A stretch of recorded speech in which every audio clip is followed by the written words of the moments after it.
Hi, everyone. Welcome back. We are talking Seeking Sister Wives. In this episode, not bad. Not bad. Some interesting things. Let's talk about it.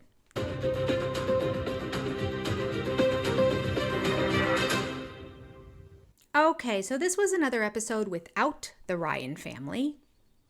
That's fine. We do see in the preview that they'll be back next episode. All right, so let's move on to the Davis family. We always go from the least interesting to the most interesting. So the Davis family has taken to heart the fact that Danielle said she is ready to move on, even though in all her talking head interviews, she's made it very clear she's not ready to move on. Oh, she's so young and immature. This is just a mess. Okay. I think what makes it the biggest mess is the fact that in the talking heads, April will say, I'm not sure if she's really ready. I'm not sure if she's telling the truth. And I'm like, well, if you're not sure, let's press pause, okay? But no, we have to push forward. And here's the other thing.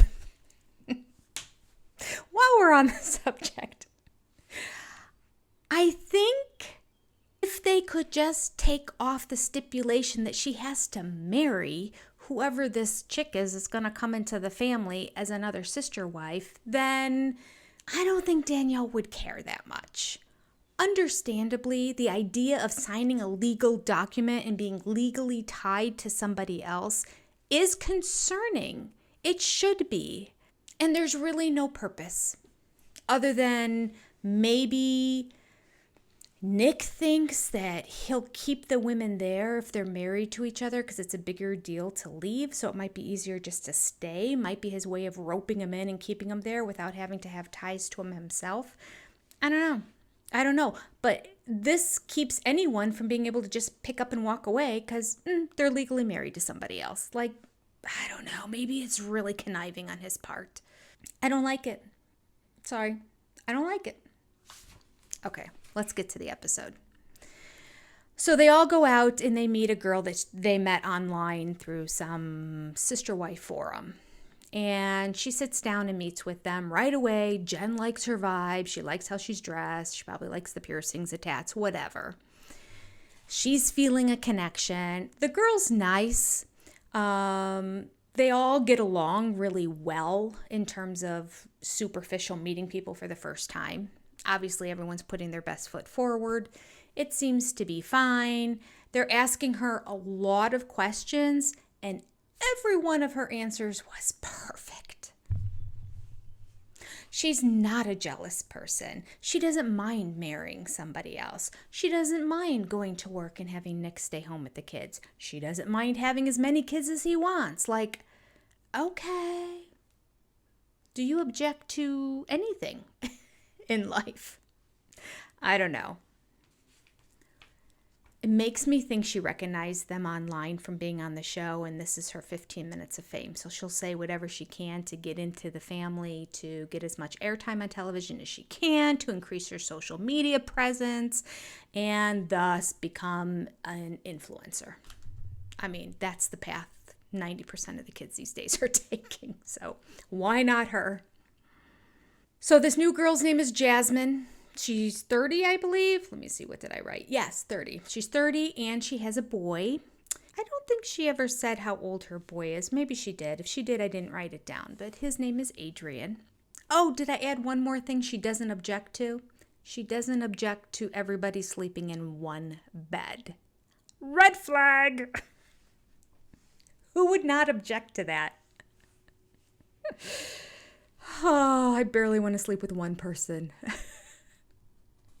You're rolling over. They're too hot in the summer, and their feet are too cold. Take the sheets. They fart. No, wait.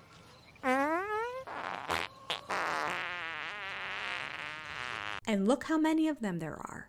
And she said, I hog the sheets. So, actually, I think she said, don't put me on the end. I would think of an excuse to be on the end, so I wouldn't be sandwiched between people. But I think she said, I'm a sheet hogger, so don't put me on the end. We cut to later on in the day, and they're talking to Nick about how their date went with, what's her name? I've already forgotten. She obviously left a huge impression on me. Jasmine. Nick shares with them, well, all I've seen is pictures of her, and my eyes were really pleased. It just creeped me out the way he said it. Didn't like it. Maybe it's just Nick. I don't know. I don't know if it's the way he said it, what he said, or if it's just him. I'll ponder it. I'll get back to you next week. He goes on to explain that the wives in his family are the ones that take the lead when it comes to finding another sister wife. So they're the ones that found him.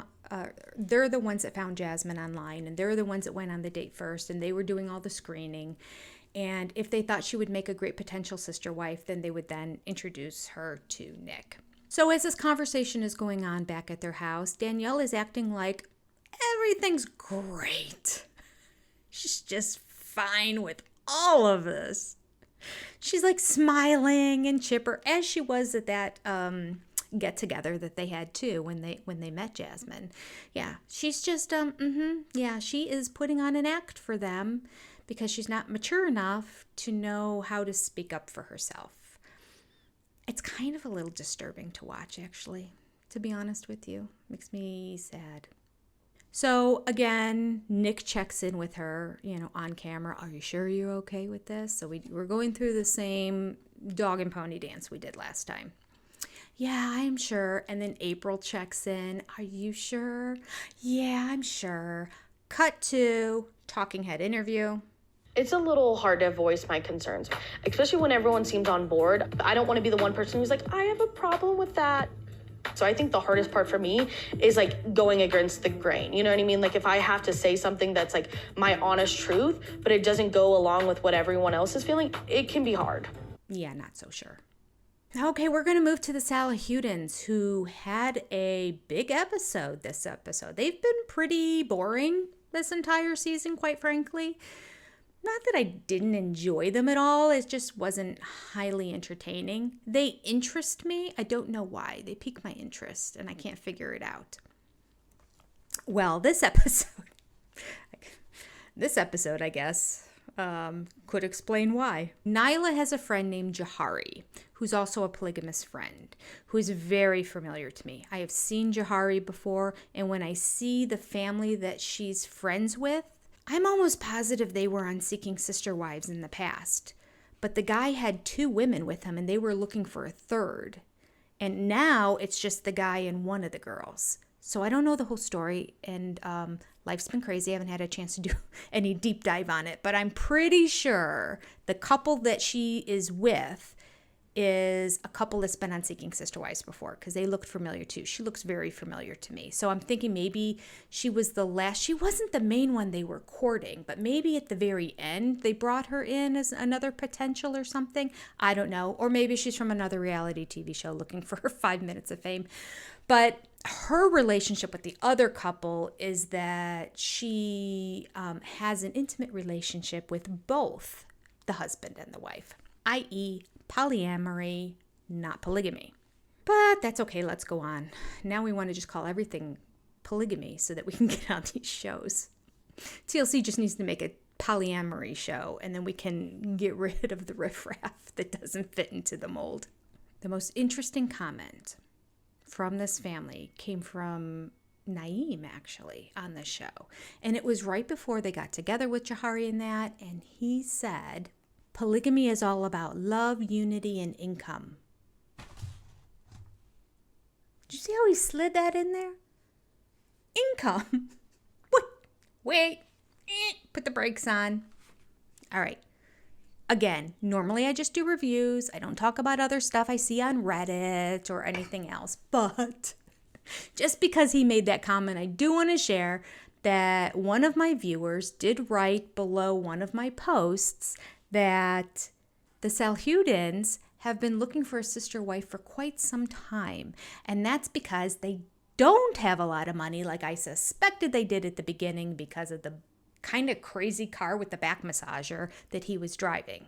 Now we have seen the exterior of their home now, and it looks like they live in a townhome, like one of many in a row of townhomes that go up and down the standard 227 show townhomes. Now, some of them are very expensive if they're in New York or if they're in the National Harbor area or by DC, San Francisco. Those homes are very expensive.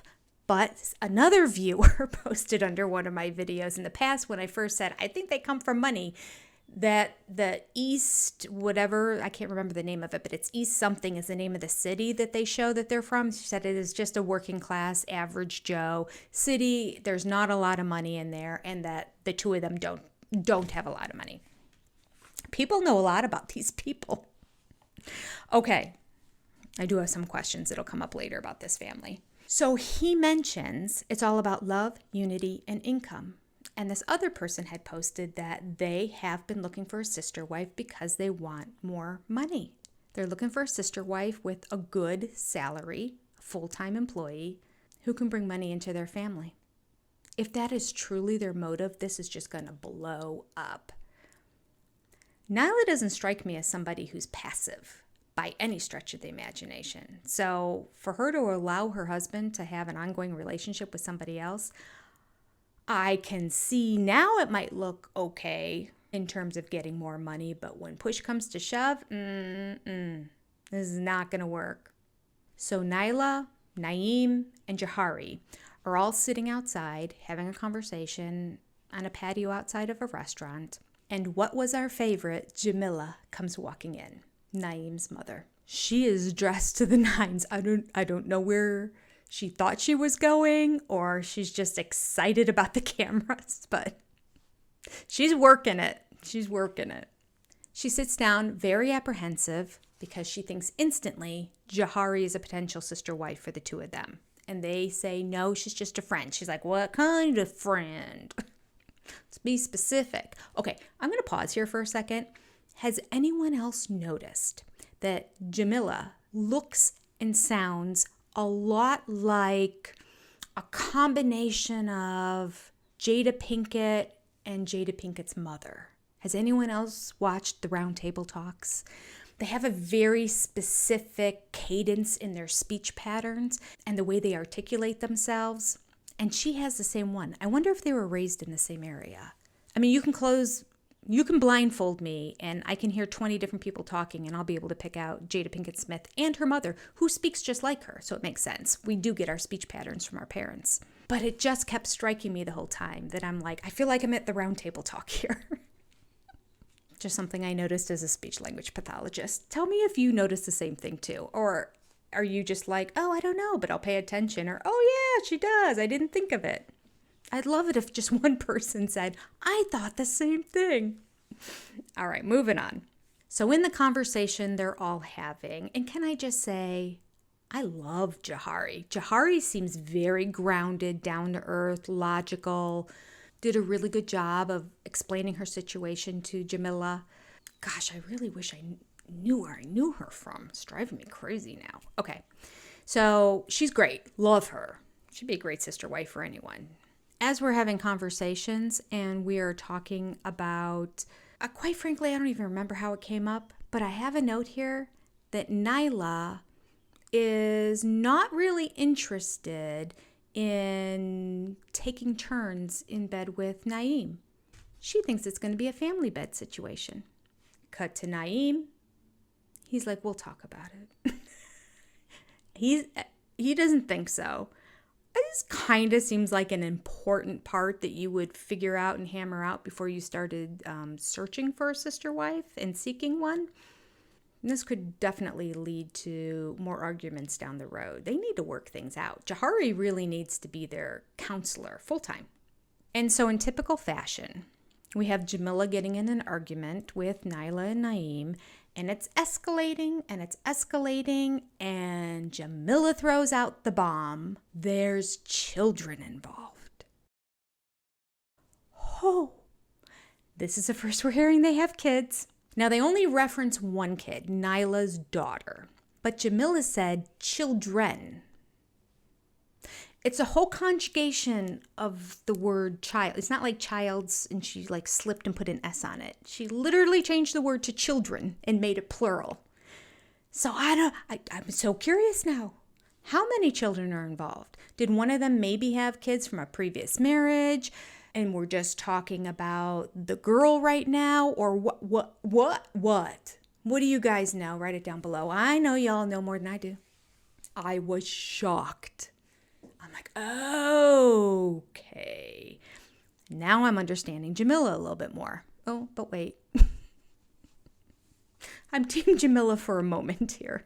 I have been more than Team Jamila this entire season. Love her. But as the argument goes on, the little bits of information we're able to glean from it is that there is a 14-year-old daughter that, according to Nyla, they've talked to, and she's fine with all of this, and Jamila not need worry about it because Jamila doesn't really talk to her daughter at all anymore. And then that escalates the fight. When was the last time you talked to her? How do you know she's going to have a hard time? When was the last time you called her? In the talking head, Nyla and Naeem agree that Naeem's mom has not contacted their daughter for quite some time. They did say the daughter's name, but I didn't rewind and play it and try to get it down because it was going so fast because this was in the middle of an argument. All right, and then Nyla throws out, she's been a mother for 30 years. 30 years. Her daughter's 14. So there's other kids. Which means she's at least 46 years old, unless she was younger than 16 when she got pregnant. I mean, that's when she had the baby at 16. She would have been pregnant at about 15. Oh, there's so many questions bubbling to the surface now. I'm like, help me, please. I don't understand. Okay, step aside. I'm going to share one more bit of drama with you. All right, at this point, big fight ensues. Big fight going on here.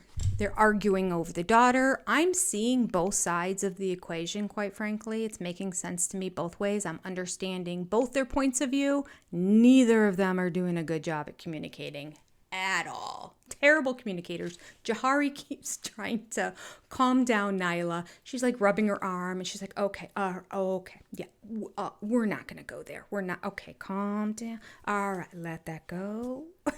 She's like, he's a little quiet. She's saying it real quietly, though. She's like, oh, okay, shh, okay, yeah, no, that's fine. We're going to let that go.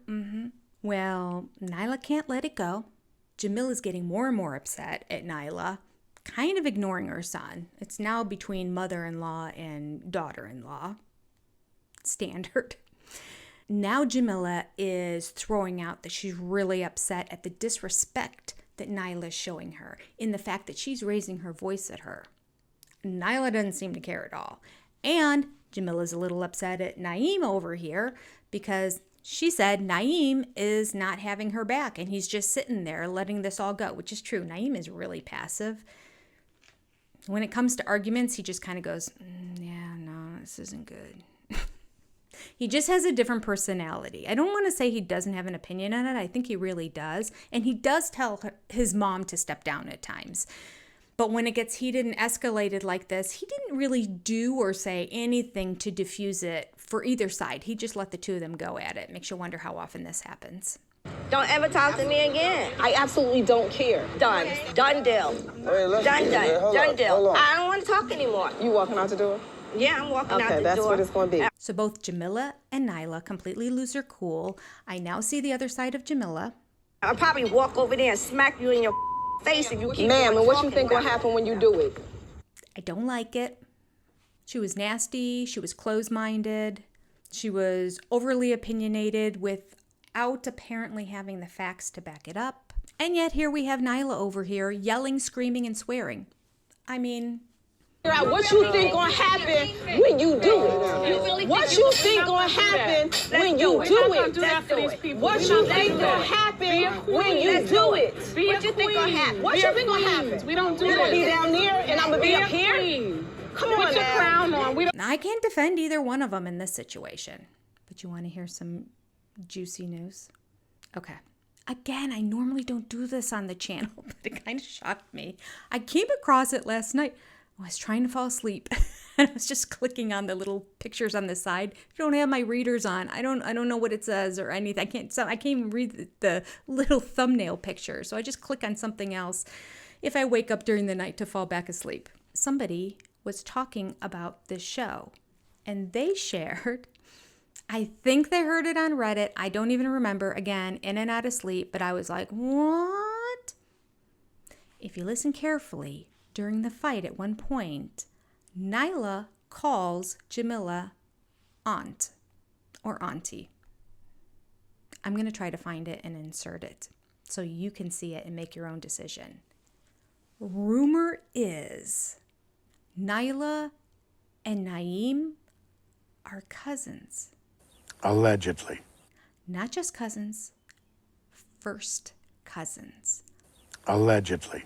Apparently, Jamila is the sister to Nyla's mom. Allegedly. Okay, this isn't that kind of channel, and I hate to say it if it's not true. I really, really, really do. And this little segment that I'm saying, I'm going to completely cut out if I cannot find where she called her aunt or auntie during the fight. But if I can, I'll leave this in. I'll play it. You be the judge. Tell me, what do you think? I'm curious. What you think gonna happen when you do it? Auntie. I'm curious. What you think gonna happen when you do it?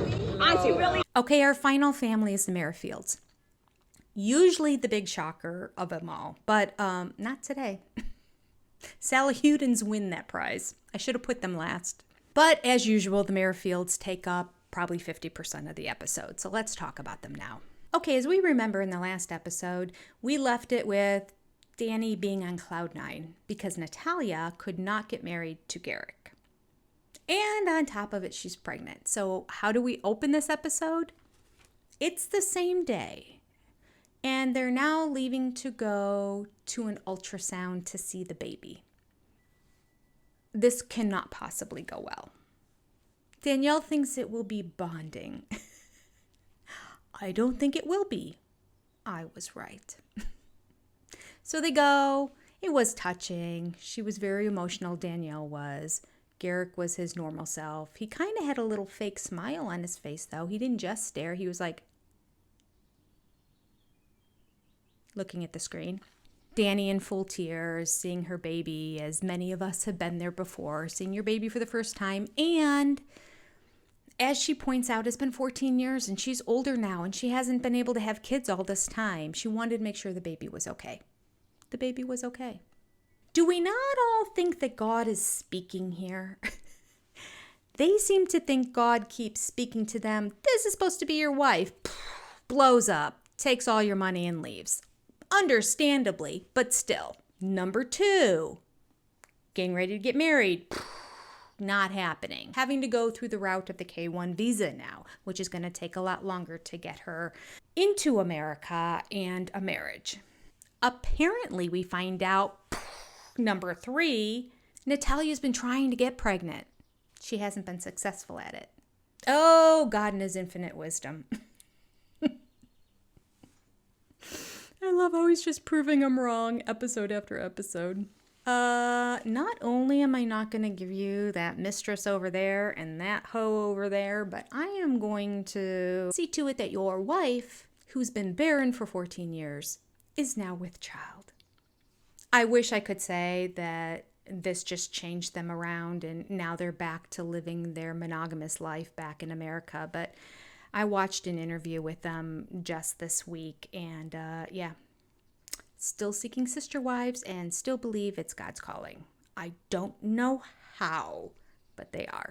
All right, so back to the clinic. So we just find out that Natalia's all upset about the wedding not working out. And apparently Natalia's also upset because she's been trying to get pregnant with Garrick. It's not working. So how's it going to make it better? We're going to make Natalia go to the pregnancy clinic and watch Danny and her baby on the monitor. Yeah, well, as expected, Natalia wasn't having it. She wasn't terribly thrilled. She forced a smile here and there, but by and large, not happy to be there. And Natalia did say in her talking head interview that she just found out the marriage isn't going to go through.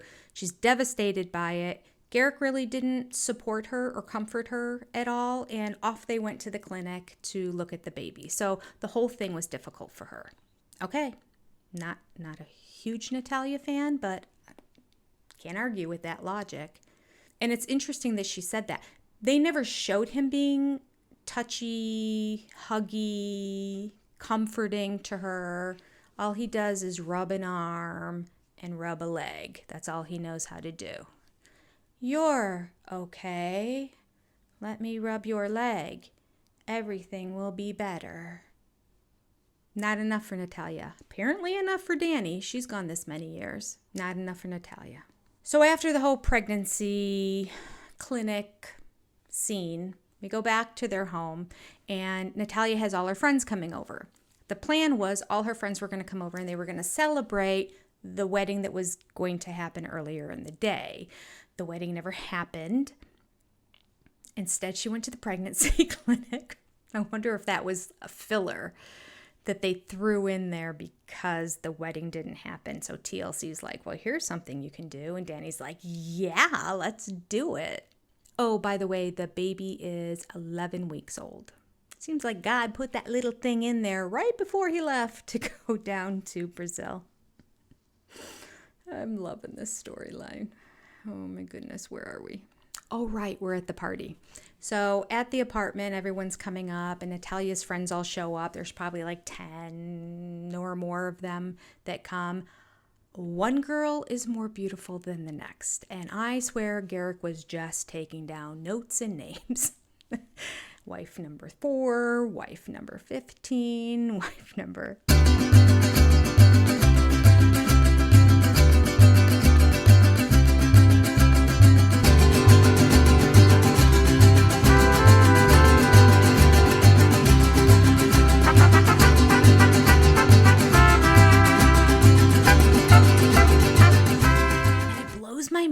But it still makes it seem like this is all real. Every now and then I just keep thinking this is all just for the show and for money, but I don't know. Natalia's father is something significant, so I think she comes from money. And she went through law school, so somebody paid for her undergrad in her law school. Granted, she could have done it herself, but I don't think she needs the money.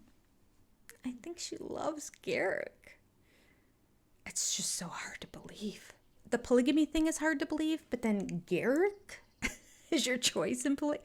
I mean, not that I've seen a strapping, handsome, great guy in polygamy. Best one I ever saw was that My 5 Wives Brady guy. He was really nice. And he wasn't that good looking. I mean, he was fine.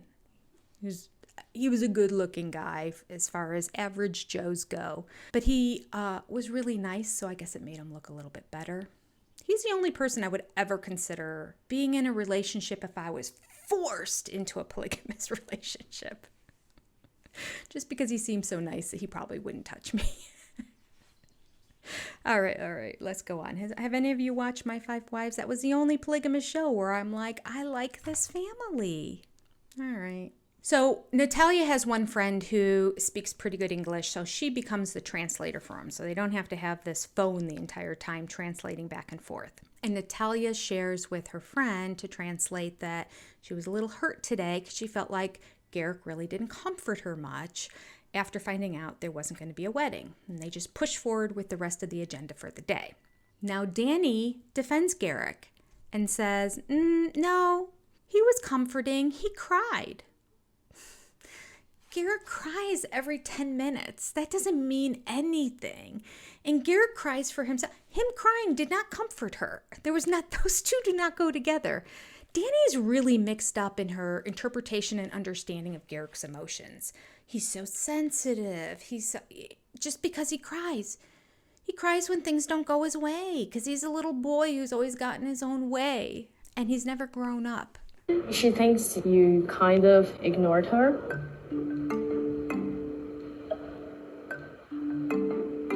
I guess I'm confused. I feel like he comforted her a lot. Like, I feel like he was emotional and cried and like... Natalia at this time questions Garrick's ability to have what he wants as 5 wives.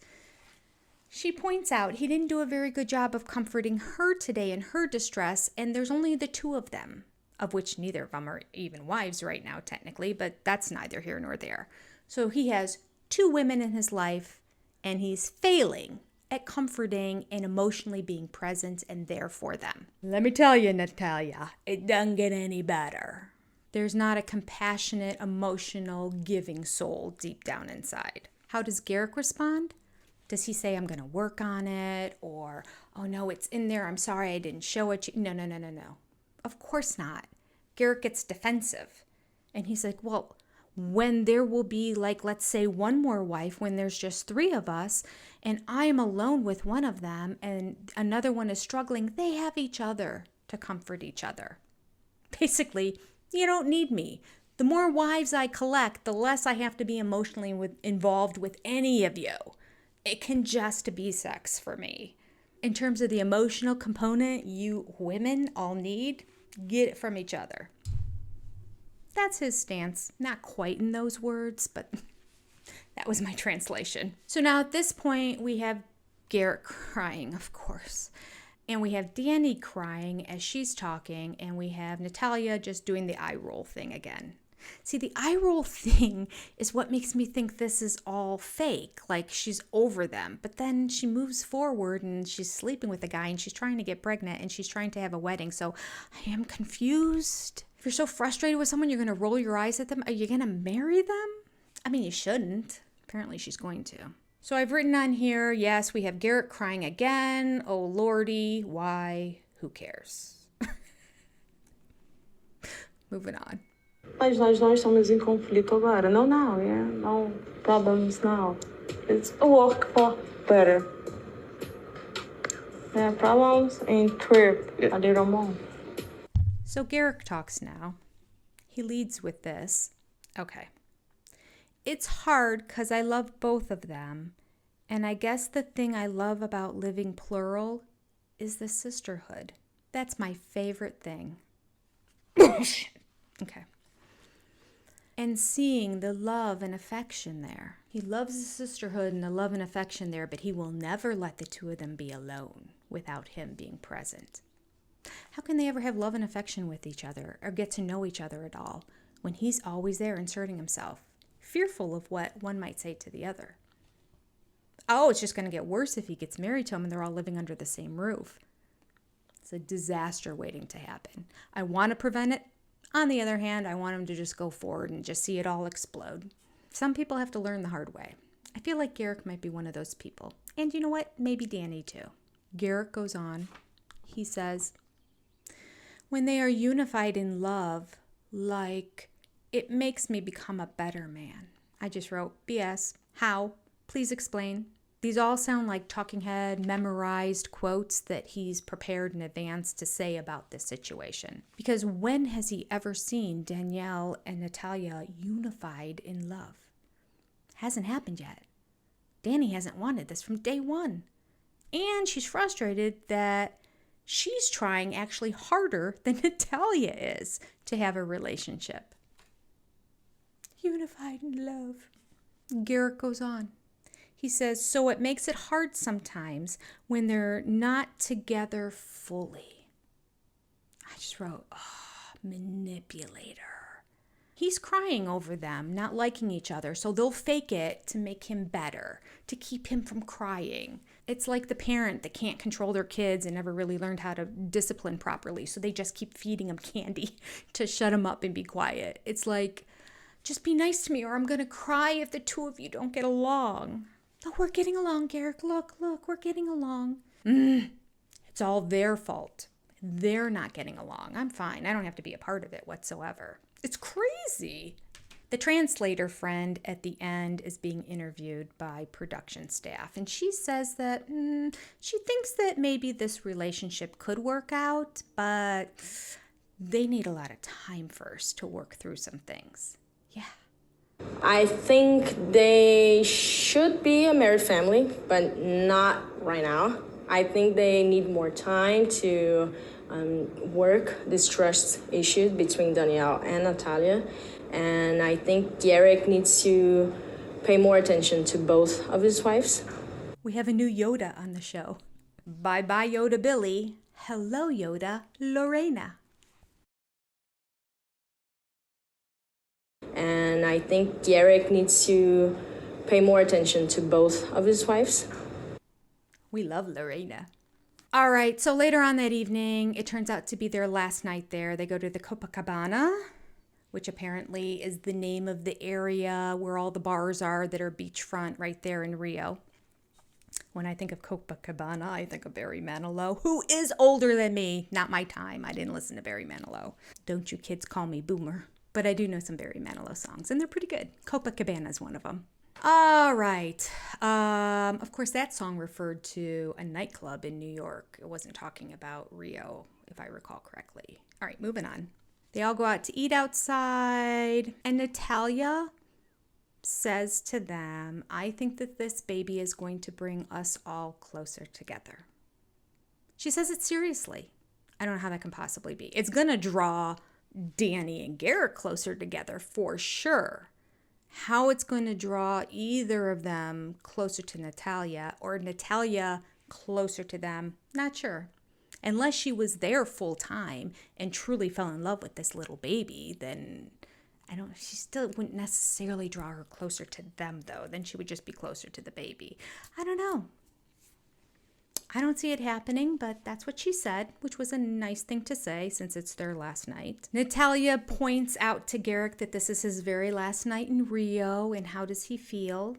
What do you think his reaction is? I'll give you a choice. He smiles, he cries, he hugs her. The answer is... Ding, ding, ding, ding, ding. If you chose Garrett cried. Saudades, yeah? Last day in Rio.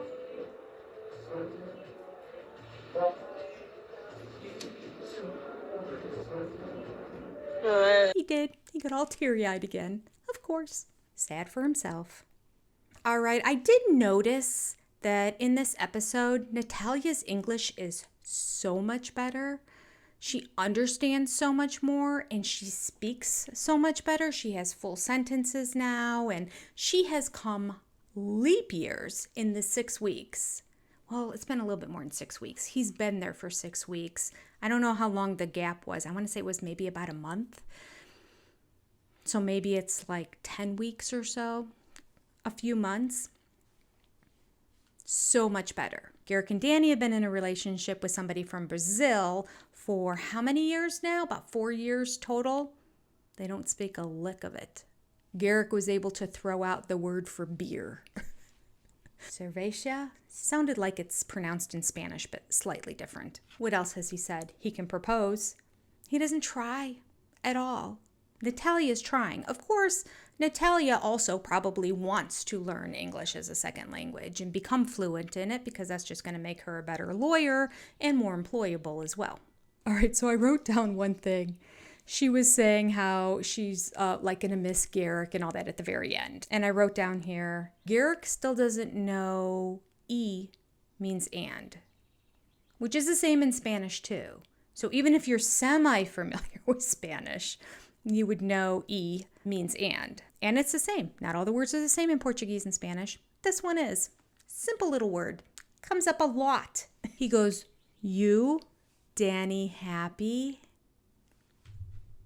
He could at least say, you, Natalia, y Danny, happy, even if it wasn't conjugated properly. Just to have one little word in there to make it seem like he attempted to learn some Portuguese. And happy, I looked up happy. It's feliz. Same as Spanish. Feliz Navidad. Feliz cumpleaños. I mean, come on, I live in Ohio. I know this. He could have said, you y Danny feliz. How hard would that have been? He won't try. He's too stubborn. He doesn't care. He's all about Garrick. In the talking head afterwards, it says Danny shared that she is looking forward to going home. I'm sure she is. But goes on to say, so we can now call a lawyer to get the visa going, the K-1 visa, and to book another trip to come back with the boys in about another 4 to 6 weeks. So he now needs a 90-day fiancé visa. That's a whole different show. They can just move him right over. Push him into another time slot. These two could be on both the shows at the exact same time. Craziness. That's all I've got to say. What did you think about all of these families? Did you think this was a good episode? I thought it was a good episode. I think a lot of stuff happened, and we've got some things to discuss. All right, that's it until next week. I'll see you then. Goodbye, everybody.